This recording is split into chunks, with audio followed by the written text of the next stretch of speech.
ઓમ શાંતિ મિત્રો। આજે આ અજમો મારા ઘરે થયો હતો તો મેં આ અજમો બધોય મોટો મોટો થઈ ગયો હતો એટલે કાઢી લીધો છે અને ઉપરથી તોડી અને મારે આને ઓરેગાનો બનાવવાનો છે।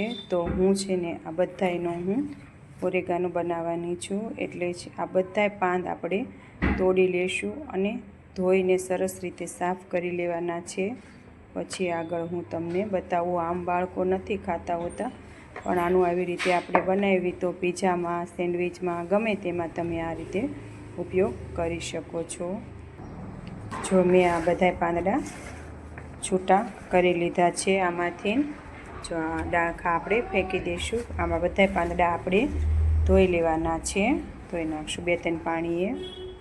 જો આ મેં પાન ધોઈ અને આવી રીતે આપણે તડકામાં સૂકવી દેવાના છે। પછી હું તમને આગળ બતાવીશ। આપણે પાનને તોડીને રાખ્યા હતા, ધોઈ નાખ્યા અને 2 દિવસ સૂકવવા દીધા હતા। હવે બહુ વાતાવરણ ઓલું છે તો આપણે એને ગેસ ઉપર શેકી વાળશું। આપણે જો આ રીતે એમને ગરમ કરવા મૂક્યું છે ગેસ ઉપર। હવે એને આપણે શેકવાના છે।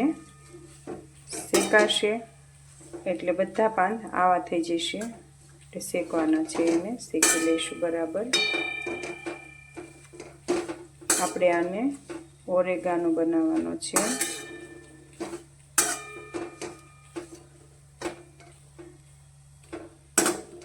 જો આ રીતે આપણે એને શેકવાના છે।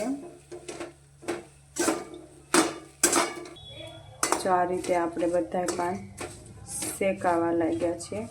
જો તડકો ન હોય તો આવી રીતે કરવાનું, તડકો હોય તો તમે 4-5 દિવસ તડકે સૂકવી શકો છો તો પણ સરસ થઈ જાય છે। અત્યારે તડકો નહોતો એટલે મેં આવી રીતે કર્યું છે। જો આપણે અજમાના પાન હતા એ શેકાઈને રેડી થઈ ગયા છે। હવે આને આપણે થોડાક ઠરવા દેવાના છે। પછી એને આ રીતે આમ મસળી લેવાના છે। જો સુકાય એટલે આ રીતે ઓરેગાનો આપણો તૈયાર થઈ જાય છે। ઓમ શાંતિ મિત્રો।